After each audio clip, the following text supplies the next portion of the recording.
నమస్కారం ఎస్ఎస్9 వార్తలకి స్వాగతం. ముందుగా ముఖ్యాంశాలు. నానా అడుగుజాడల్లో నడుస్తా వైఎస్ షర్మిల. విచారణ పేరుతో అరెస్టు చేసేందుకు కుట్ర. ఈడీ సమన్లపై కేజ్రీవాల్ ఆరోపణ. కేసీఆర్ ను పరామర్శించిన ఏపీ సీఎం వైఎస్ జగన్. 49వ డివిజన్లో కొండయ్య కాలనీలో స్థానిక సమస్యల్ని అడిగి తెలుసుకుంటున్న Ahalya charitable trust director doctor Shanakkela Rajakumari. తాడేపల్లిలోని పంచాయతీరాజ్ కమిషనర్ కార్యాలయం వద్ద భారీగా పోలీసులు మోహరింపు. వైఎస్ఆర్ తెలంగాణ పార్టీ అధ్యక్షురాలు వైఎస్ షర్మిల కాంగ్రెస్ పార్టీలో చేరారు. న్యూఢిల్లీలోని పార్టీ కార్యాలయంలో ఏఐసీసీ అధ్యక్షుడు మల్లికార్జున ఖార్గే రాహుల్ గాంధీ సమక్షంలో కాంగ్రెస్ కండవా కప్పుకున్నారు. అనంతరం షర్మిల మాట్లాడుతూ వైఎస్ఆర్టీపీసీ కాంగ్రెస్లో విలీనం చేయటం సంతోషంగా ఉందని తెలిపారు. నేటి నుంచి కాంగ్రెస్లో వైటీపీ ఒక భాగమని చెప్పారు. దేశంలోని అతిపెద్ద పార్టీ కాంగ్రెస్ అని తెలిపారు. దేశంలో అన్ని వర్గాలను న్యాయం చేసే పార్టీ అని వెల్లడించారు.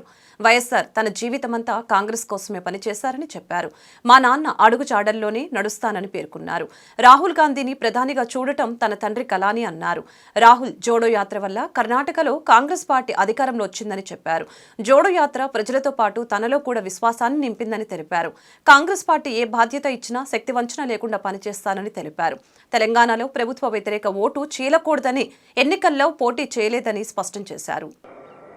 కాంగ్రెస్ పార్టీలో విలీనం చేస్తున్నందుకు రాజశేఖర రెడ్డి బిడ్డగా నేను సంతోషిస్తున్నా. ఎందుకంటే ఈ రోజు నుంచి వైఎస్ఆర్ తెలంగాణ పార్టీ కాంగ్రెస్ పార్టీలో భాగమై, కాంగ్రెస్ పార్టీ ఉన్నంత వరకు వైఎస్ఆర్ తెలంగాణ పార్టీ కూడా కాంగ్రెస్ పార్టీలో భాగమై ఉంటుంది. కాబట్టి వైఎస్ఆర్ తెలంగాణ పార్టీ నాయకులు, వైఎస్ఆర్ తెలంగాణ పార్టీ కార్యకర్తలు నాతో పాటు ఈరోజు చాలా సంతోషంగా ఇండియన్ నేషనల్ కాంగ్రెస్ పార్టీలో విలీనం కావడం జరుగుతుంది.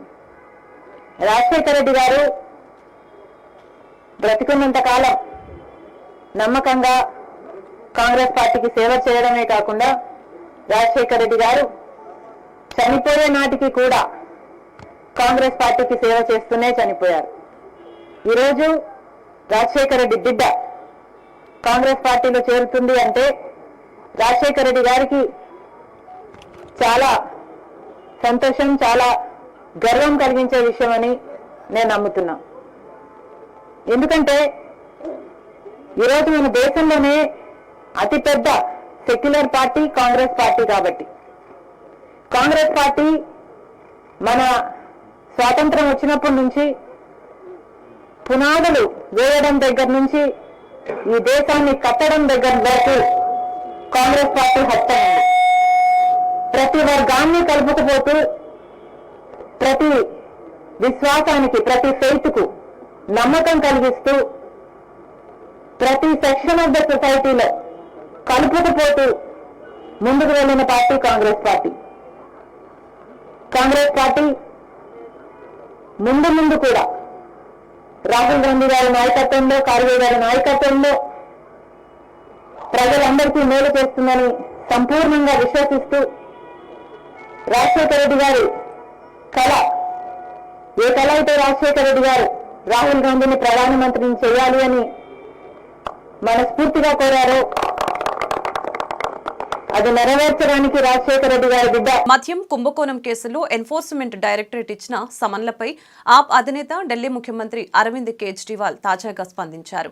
ఈడీ ఇచ్చిన నోటీసులు లీగల్ గా చెల్లవని తేల్చి చెప్పారు. ఈ మేరకు బీజేపీ ప్రభుత్వంపై తీవ్ర ఆరోపణలు చేశారు. లోక్సభ ఎన్నికలకు ముందు ప్రచారం చేయకుండా తనను అడ్డుకోవటానికి బీజేపీ కుట్ర చేస్తుందని మండిపడ్డారు. తాను ఏ తప్పు చేయలేదని స్పష్టం చేశారు. ఈ మేరకు ఈడీ పంపిన సమన్లను ఆయన తీవ్రంగా ఖండించారు. నేను ఏ తప్పు చేయలేదు, కేవలం నన్ను అడ్డుకోవటానికి బీజేపీ చేస్తున్న కుట్ర ఇది. మద్యం పాలసీలో అవినీతి జరగలేదని అన్నారు. शराब घोटाला पिछले 2 साल से ये शब्द आपने कई बार सुना होगा. 2 साल से बीजेपी की सारी एजेंसीज कई रेड मार चुकी हैं, कई लोगों को गिरफ्तार कर चुकी हैं, लेकिन अभी तक एक भी पैसे का हेरफेर कहीं नहीं मिला. कहीं से एक भी पैसा नहीं मिला. अगर भ्रष्टाचार वाकई हुआ है तो इतने करोड़ों रुपए गए कहां? क्या सारा पैसा हवा में गायब हो गया? सच्चाई यह है कि किसी तरह का कोई भ्रष्टाचार हुआ ही नहीं. अगर होता तो पैसा भी मिलता। ऐसे फर्जी केस में आम आदमी पार्टी के कई नेताओं को इन्होंने अभी तक जेल में रखा हुआ है। किसी के भी खिलाफ कोई सबूत नहीं है, कुछ साबित नहीं हो रहा, खुलेआम गुंडागर्दी चल रही है, किसी को भी पकड़ के जेल में डाल दो। अब बीजेपी मुझे गिरफ्तार करना चाहती है। मेरी सबसे बड़ी संपत्ति, मेरी सबसे बड़ी ताकत मेरी ईमानदारी है। झूठे आरोप लगा के, फर्जी सम्मन भेज के ये मुझे बदनाम करना चाहते हैं, मेरी ईमानदारी पे चोट करना चाहते हैं। इन्होंने मुझे सम्मन भेजे हैं।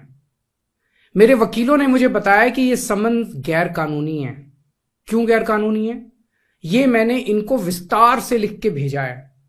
मैंने बताया है कि उनके सम्मन कैसे गैर कानूनी है, लेकिन उन्होंने मेरी एक भी बात का जवाब नहीं दिया। इसका मतलब उनके पास मेरी बातों का जवाब नहीं है। इसका मतलब वे भी मानते हैं कि उनका नोटिस गैर कानूनी है। क्या मुझे एक गैर कानूनी सम्मन का पालन करना चाहिए? अगर कानूनी रूप से सही सम्मन आएगा तो मैं पूरा सहयोग करूंगा। బీఆర్ఎస్ అధినేత కేసీఆర్ ను ఆంధ్రప్రదేశ్ ముఖ్యమంత్రి వైఎస్ జగన్మోహన్ రెడ్డి పరామర్శించారు. గురువారం తాడేపల్లి నుంచి హైదరాబాద్కు వచ్చిన సీఎం జగన్ బంజారాహిల్స్ లోని నందినగర్లోని కేసీఆర్ నివాసానికి వెళ్లారు. అక్కడ జగన్ కు BRS working president KTR, party కార్యకర్తలు స్వాగతం పలికారు. ఇటీవలే తన ఫామ్ హౌస్ లో జారి పడటంతో తుంటి ఎముక విరిగిన విషయం తెలిసిందే. సోమాజిగూడ యశోద ఆసుపత్రిలో కేసీఆర్ కు వైద్యులు హిప్ రీప్లేస్మెంట్ సర్జరీని విజయవంతంగా నిర్వహించారు. ఆ తర్వాత కొన్ని రోజులకు డిశ్చార్జ్ చేశారు. ప్రస్తుతం కేసీఆర్ గాయం నుంచి కోలుకుంటున్నారు. ఈ క్రమంలోని సీఎం జగన్ కేసీఆర్ ను పరామర్శించారు. బీఆర్ఎస్ అధినేత ఆరోగ్య పరిస్థితి గురించి ఆరా తీశారు. ఈరోజు గుంటూరు పశ్చిమ నియోజకవర్గంలోని 49వ డివిజన్లోని కొండయ్య కాలనీలోని సమస్యల్ని అడిగి తెలుసుకుంటున్న అహల్య చారిటబుల్ ట్రస్ట్ డైరెక్టర్. ఈ కార్యక్రమంలో సనక్కేర రాజకుమారి గారు, స్థానికులు పాల్గొన్నారు. కొత్తపేట శివాలయం దగ్గర హాస్పిటల్ అరుణనగర్ కోడలు.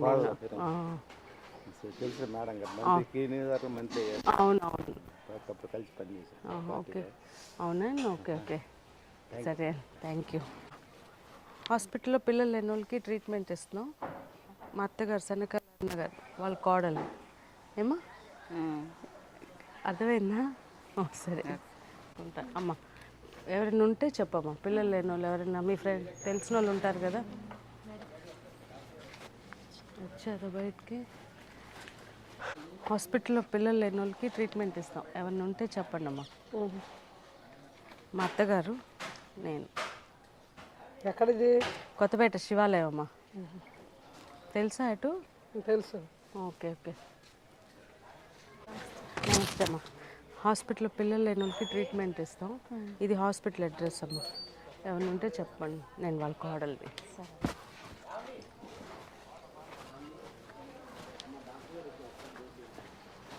రాష్ట్రం ప్రతిష్టాత్మకంగా చేపట్టిన జగనన్న ఆరోగ్య సురక్ష కార్యక్రమానికి విశేష స్పందన లభిస్తుందని తూర్పు నియోజకవర్గ ఎమ్మెల్యే అభ్యర్థి నూరి ఫాతిమా తెలియజేశారు. గుంటూరు తూర్పు నియోజకవర్గంలోని మంగళదాస్ నగర్ యూపీహెచ్సిలో ఏర్పాటు చేసిన జగనన్న ఆరోగ్య సురక్ష కార్యక్రమంలో భాగంగా ఆమె మాట్లాడారు. పేద ప్రజలకు వైద్య సేవలను అందుబాటులోకి తీసుకువచ్చేందుకు గత ప్రభుత్వాలు పట్టించుకున్న పాపాన పోలేదని, జగనన్న ప్రభుత్వంలో గడప గడపకు మెరుగైన సేవలు అందుతున్నాయని తెలియజేశారు. రెండో విడత జగనన్న ఆరోగ్య సురక్ష కార్యక్రమం విజయవంతంగా ముందుకు సాగుతుందని సందర్భంగా ఆమె తెలిపారు. ఈ కార్యక్రమంలో పఠాన్ రిహానా, వైసీపీ ముఖ్య నాయకులు నూర్ ఖానా, ఉషా, స్వర్ణ, రామనబోయిన, అజయ్, రవిరాజు తదితరులు పాల్గొన్నారు. మంగళగిరి తాడేపల్లి కార్పొరేషన్ పరిధిలో వైఎస్ఆర్ పెన్షన్ కార్యక్రమానికి అధ్యక్షత వహించిన municipal commissioner Nirmala Kumar, MLC Murukudu Hanumantha Rao, నియోజకవర్గ incharge Ganji Chiranjeevi, Tadepalli municipal corporation మాజీ vice chairman Ramakrishna Reddy, councillor Vijayasri మొదలగు వారు పాల్గొని కొత్త పెన్షన్దారులకు పెన్షన్ పేపర్లను అందజేశారు. క్రైస్తవ సోదరులందరూ పండుగ చేసుకుంటారు. రంజాన్ వచ్చిందంటే ముస్లిం సోదరులందరూ పండుగ చేసుకుంటాం. కానీ ఈరోజు ఈ శుభమస్తు కళ్యాణ మండపంలో అందరూ కలిసి చేసుకునే అత్యున్నతమైన పండుగ గౌరవ ముఖ్యమంత్రి ఈ రాష్ట్రంలో ఉన్న పేద వర్గాలని గుండెల్లో పెట్టుకొని పరిపాలిస్తున్న ముఖ్యమంత్రి నిరంతరం పేదల కష్టాన్ని తెలుసుకున్న ముఖ్యమంత్రి, ఆ కష్టాన్ని ఏ విధంగా తీర్చాలి అని తన సుపరిపాలన ద్వారా అందిస్తున్న ముఖ్యమంత్రి, మీ అందరికీ బిడ్డ లాంటి వాడు, మీ బిడ్డలకి మేనమామ లాంటి వాడు, మీ కుటుంబంలో ఒక సభ్యుడు లాంటి అత్యున్నతమైన మనస్సున్న ముఖ్యమంత్రి వైఎస్ జగన్మోహన్ రెడ్డి గారు ఈ రాష్ట్రంలో అన్ని వర్గాలకి ఏకైక పండగగా తమ ఇచ్చిన మాటని నిలబెట్టుకుంటూ కష్టాలలో ఉన్న పేదవాడిని ఆదుకోవాల్సిన బాధ్యత రాష్ట్ర ప్రభుత్వానికి ఉంది. తప్పనిసరిగా అది నెరవేర్చవలసిన బాధ్యత ఒక ముఖ్యమంత్రిగా నేను తీసుకుంటాను. మీ కష్టాన్ని చూశాను, మీకు మాట ఇచ్చాను, ఆ మాట నిలబెట్టుకోవాల్సిన బాధ్యత మీ అందరి ఓట్ల ద్వారా ముఖ్యమంత్రి అయిన నాకు ఉంది అని నమ్మి పరిపాలన అందిస్తున్న మంచి వ్యక్తి, ఈ రాష్ట్రంలో పేదల పక్షాన నిలిచిన ముఖ్యమంత్రి వైఎస్ జగన్మోహన్ రెడ్డి గారు ఈరోజు 3,000 రూపాయల పెన్షన్ మీ కుటుంబాలందరికీ కూడా ఎక్కడా ఏ ఇబ్బందులు లేకుండా, మీరు ఎటువంటి కష్టాన్ని ఇబ్బందులు పడకుండా వాలంటీర్ లాంటి విప్లవాత్మకమైన వ్యవస్థను తీసుకొచ్చి మీ ఇంటి ముందు ఉదయం 6 గంటలకే మీ తలుపు తట్టి అందిస్తున్న మంచి మహారాజు మన గౌరవ ముఖ్యమంత్రి. మీరందరూ తప్పట్లు కొట్టి ఆయన ఇంటికి వినిపించే విధంగా తప్పట్లు కొట్టాల్సిందిగా మీ అందరినీ కోరుకుంటున్నా. ఇవి రాజకీయ ఉపన్యాసాలు కావు. మీ అందరికీ తెలుసు మిమ్మల్ని ఏ విధంగా ఈ 4 సంవత్సరాలు 8 నెలలు కంటికి రెప్పలాగా కాపాడుకుంటున్నాడు గౌరవ ముఖ్యమంత్రి వైఎస్. తాడేపల్లిలోని పంచాయతీరాజ్ కమిషనర్ కార్యాలయం వద్ద భారీగా పోలీసులు మోహరించారు. ఏపీ గ్రామీణ ఉపాధి ఫీల్డ్ అసిస్టెంట్ యూనియన్ ఆధ్వర్యంలో 10 డిమాండ్ల పరిష్కారం కోసం రాష్ట్ర నలుమూలల నుంచి తరలి వచ్చిన ఉపాధి ఫీల్డ్ అసిస్టెంట్లు తమ డిమాండ్లను పరిష్కరించాలని వినతిపత్రం అందజేసేందుకు వస్తే పోలీసులు కార్యాలయాల గేట్లను మూసివేసి తమను దూరంగా తరిమివేశారని ఫీల్డ్ అసిస్టెంట్లు ఆందోళన వ్యక్తం చేశారు. ఫీల్డ్ అసిస్టెంట్లకు కనీస వేతనం 26,000 రూపాయలు ఇవ్వాలని, మండేస్ టార్గెట్ విధానం రద్దు చేసి అందరికీ FTE అమలు చేయాలని, ఉద్యోగ భద్రత కల్పించాలని డిమాండ్ చేశారు. సంక్రాంతి పండుగ లోపల సమస్యల్ని పరిష్కరించకపోతే రాష్ట్ర వ్యాప్తంగా సమ్మె చేస్తామని ప్రభుత్వాన్ని హెచ్చరించిన CITU నాయకులు.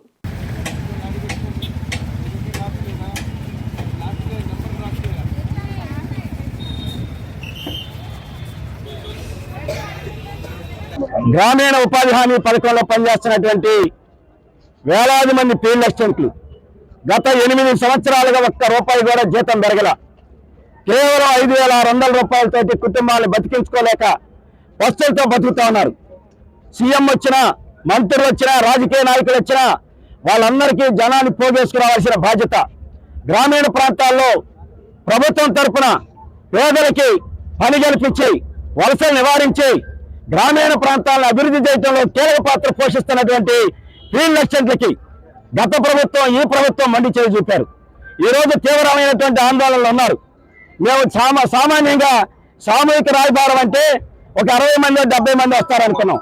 కానీ ఇంతమంది పెద్ద ఎత్తున వచ్చారంటే ఎంత ఆకలి బాధతో ఉన్నారో, ఎన్ని ఇబ్బందులతో ఉన్నారో, ఎంత నిరాశతో ఉన్నారో అర్థం చేసుకోమని ముఖ్యమంత్రి గారికి మేము సవినయంగా చెప్తా ఉన్నాం. 26,000 రూపాయలు కనీస వేతనం, మ్యాండేట్స్ రద్దు, అట్లాగే పట్టణాల్లో కూడా ఉపాధి హామీ పథకాన్ని అమలు చేయాలి, HR పాలసీని అమలు చేయాలి. జూనియర్ మేట్లు, సీనియర్ మేట్లు ఎవరైతే ఉన్నారో వాళ్ళందరినీ కూడా ఫీల్డ్ అసిస్టెంట్లుగా పరిగణించి వెంటనే జీవో జారీ చేయాలని చెప్పేసి రాష్ట్ర ప్రభుత్వానికి మేము విజ్ఞప్తి చేస్తా ఉన్నాం. ఈ డిమాండ్ని న్యాయమైన డిమాండ్లు ఇవి. చట్ట ప్రకారం 26,000 రూపాయలు జీతం ఇవ్వాలి. లేదు, ఈ ప్రభుత్వం నిర్ణయించినటువంటి కనీస వేతనం 20,000 ఇవ్వాలి. 6 రూపాయల జీతం అన్నా ఇప్పించండి. కాబట్టి ఈ ఎన్నికల టైంలో మేము ప్రభుత్వానికి విజ్ఞప్తి చేస్తా ఉన్నాం, ఫీల్డ్ అసిస్టెంట్ న్యాయమైన డిమాండ్లు పరిష్కరించండి. న్యాయమైన డిమాండ్లు పరిష్కరించకుండా అర్ధాకిలతో పస్తులతో మమ్మల్ని బతికించడం ఏమాత్రం ఈ ప్రభుత్వానికి న్యాయం కాదు. ప్రభుత్వం కనుక సానుకూలంగా స్పందించకపోతే ఏం చేయాలనేది ఇప్పుడు కమిషనర్ గారిని కలిసి వచ్చిన తర్వాత మా భవిష్యత్ కార్యాచరణ నిర్వహిస్తాం.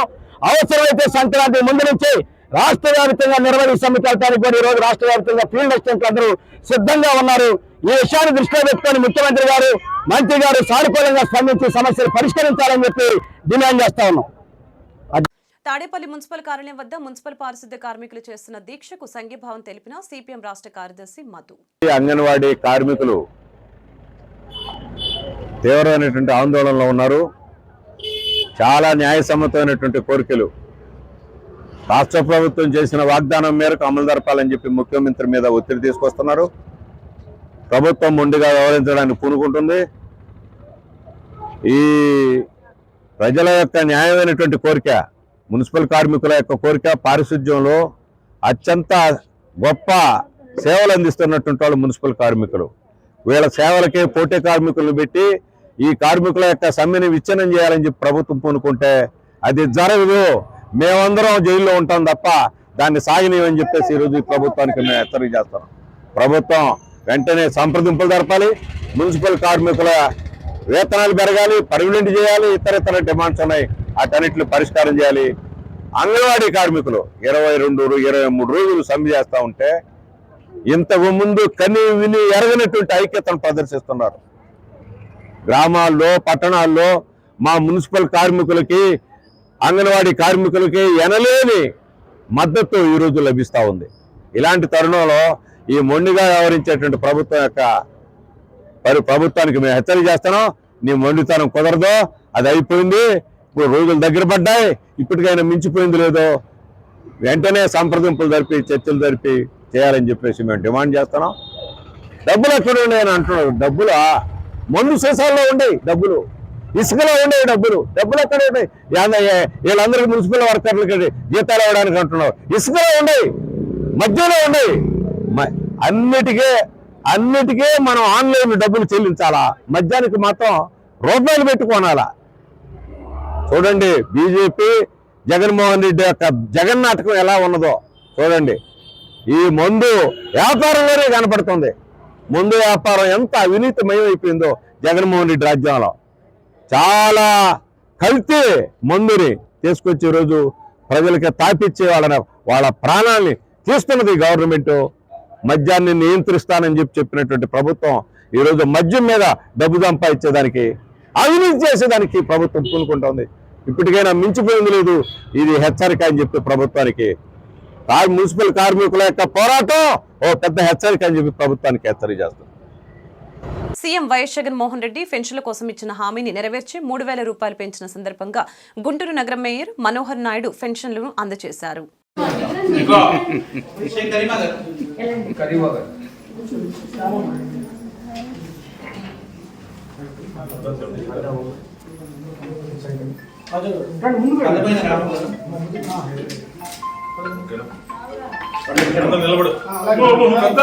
ఆరోగ్య శాఖ మంత్రి విడతల రజని ఓటు హక్కుని గుంటూరులో తీసుకునే నేపథ్యంలో దానికోసం ఇల్లు లేని ఖాళీ స్థలం అడ్రస్ ఇచ్చారు. అక్కడ ఏ అపార్ట్మెంటు లేదు. దొంగ ఓటు నమోదు చేశారని కనపర్తి శ్రీనివాస్ ఆగ్రహం వ్యక్తం చేశారు. తన ఓటు హక్కు రద్దు చేయాలని, నిబంధనకు విరుద్ధమైన పని చేశారని వాపోయారు. ఎన్నికల వ్యవస్థ అధికార పార్టీకి తొత్తుగా పనిచేస్తూ ఉంది. ఎక్కడైతే ఎలక్టోరల్ ఆఫీసర్లు అందరూ కూడా వైకాపా నాయకులు చెప్పిందే వేదంగా బూత్ లెవెల్ ఆఫీసర్స్ కూడా తప్పుడు సమాచారంతో ఓట్లు నమోదు చేస్తూ ఉన్నారు.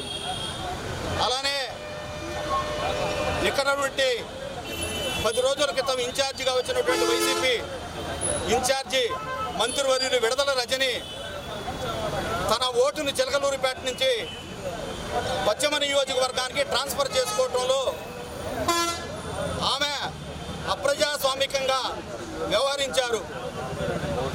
ఆమె ఇచ్చినటువంటి ఫాల్స్ స్టేట్మెంట్ ప్రకారం ఆమె ఓటుని రద్దు చేయమని చెప్పి మేము డిమాండ్ చేస్తూ ఉన్నాం. ఆమె ఎక్కడైతే చిలకలూరిపేట నుంచి శ్యామలా నగర్ ఓటు మార్చుకుంది, ఆమె ఇచ్చిన అడ్రస్ పూర్తి తప్పు. ఒక డోర్ నెంబర్ చూపించింది, ఆ డోర్ నెంబర్లో ఉంటున్నట్టు ఓటు నమోదు చేశారు. ఇక్కడ ఆఫీసర్లు, ఎలక్టోరల్ ఆఫీసరు, ఏజెంట్ అయితే మేము అక్కడికి పోయి విచారిస్తే ఆ డోర్ నెంబర్లో పూర్తిగా ఖాళీ స్థలం ఉంది. అపార్ట్మెంట్ పేరు కూడా ఉదహరించింది, అక్కడ ఏమీ లేవు, ఖాళీ స్థలమే.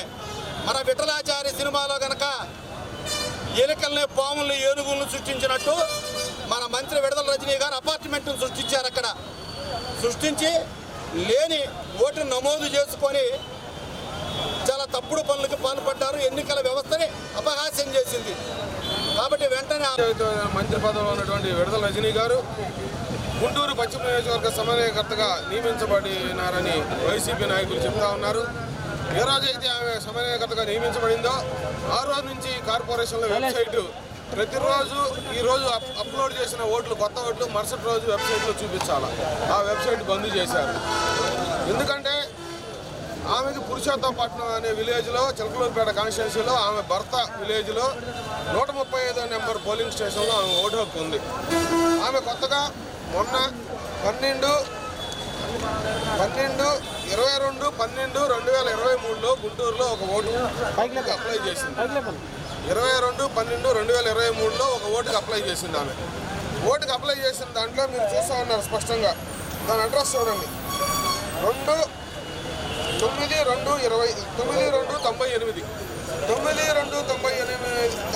అనేది ఇది ఒక వేకెంట్ సైట్, ఒక ఖాళీ స్థలం. 92/98 అనేది ఒక ఖాళీ స్థలం, ఇది ఒక ఖాళీ స్థలం.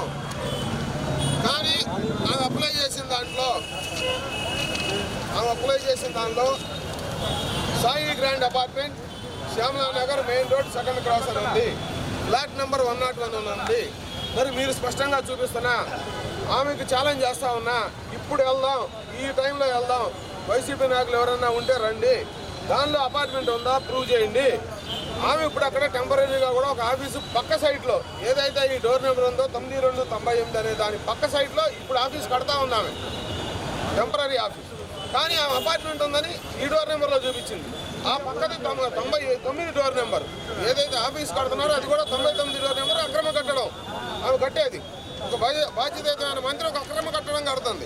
ఆంధ్రప్రదేశ్ కాంగ్రెస్ బృందం ఆధ్వర్యంలో రాష్ట్రం అంతా కాంగ్రెస్ పార్టీ బలోపేతం చేయాలని క్రైస్తవులు, దళితులు, బీసీలు, ముస్లింస్ ప్రజా సంఘాల ఆధ్వర్యంలో మీటింగ్ నిర్వహించారు.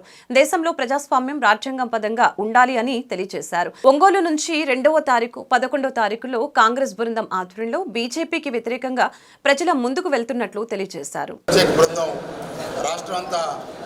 మరి టూర్ చేస్తూ కాంగ్రెస్ పార్టీని బలోపేతం చేయాలని క్రైస్తవులు, దళితులు, బీసీలు, ముస్లిమ్స్, అదేవిధంగా అనేక మంది ప్రజా సంఘాలు, అంబేద్కర్ వాదులు, అదేవిధంగా ఈ దేశంలో ప్రజాస్వామ్యం ఉండాలి, రాజ్యాంగం ఉండాలి అనేటువంటి బీజేపీ వ్యతిరేక శక్తులందరినీ కూడా కలుపుకొని మేము ఒంగోలు నుండి 2వ తారీఖు నుండి 11వ తేదీ వరకు అరకు వ్యాలీ వరకు, అదేవిధంగా సంక్రాంతి పండుగ అనంతరం మరి రాయలసీమ, నెల్లూరు జిల్లాలో ఈ టూర్ చేస్తున్నాం. కాంగ్రెస్ బృందం మేమందరం కలిసి బీజేపీకి వ్యతిరేకంగా మరి పనిచేస్తూ బీజేపీతో పొత్తు పెట్టుకున్నటువంటి పరోక్షంగా ప్రత్యక్షంగా ఉన్న ఈ ప్రాంతీయ పార్టీలకు వ్యతిరేకంగా మేము ప్రజల ముందుకు వెళ్తున్నాము.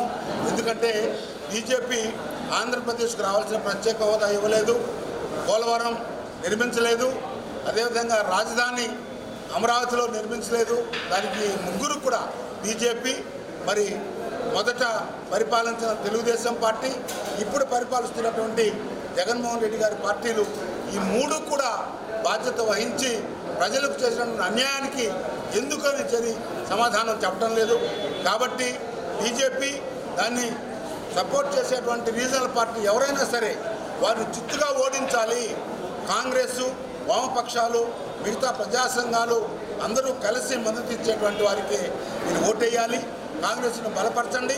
కాంగ్రెస్లోకి ఎవరైతే మొదట కాంగ్రెస్లో ఉండి క్రైస్తవులు కానీ, దళితులు కానీ వేరే పార్టీలకు వెళ్ళారో కాంగ్రెస్ పార్టీలోనే మీకు రక్షణ. దళిత క్రైస్తవులకు దళితుల హోదా కాంగ్రెస్ పార్టీ ఇవ్వగలుగుతుంది.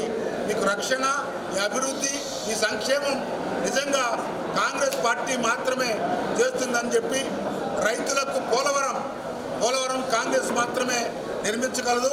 దయచేసి అందరూ కూడా కాంగ్రెస్ పార్టీని, వారికి అనుబంధంగా ఉన్నటువంటి ప్రజా సంఘాలు మద్దతు ఇచ్చేటువంటి ఈ కూటమి, ఇండియా కూటమి భారతదేశంలో ఏ రకంగా ఉందో ఆంధ్రప్రదేశ్లో కూడా ఒక కూటమిగా ఏర్పడబడుతున్నాము.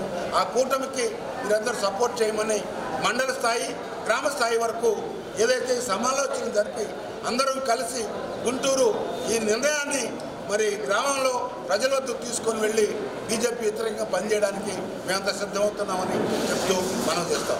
వార్తలు ముగించే ముందు ముఖ్యాంశాలు మరొకసారి. నానా అడుగుజాడల్లో నడుస్తా వైఎస్ షర్మిల. విచారణ పేరుతో అరెస్టు చేసేందుకు కుట్ర. ఈడీ సమన్లపై కేజ్రీవాల్ ఆరోపణ. కేసీఆర్ ను పరామర్శించిన ఏపీ సీఎం వైఎస్ జగన్. 49వ డివిజన్లో కొండయ్య కాలనీలో స్థానిక సమస్యల్ని అడిగి తెలుసుకుంటున్న Ahalya charitable trust director doctor Shanakkayala Rajakumari. తాడేపల్లిలోని పంచాయతీరాజ్ కమిషనర్ కార్యాలయం వద్ద భారీగా పోలీసులు మోహరింపు. ఈ వార్తలు ఇంతటితో సమాప్తం. మరొక బులెటిన్ మళ్ళీ కలుద్దాం. నమస్కారం.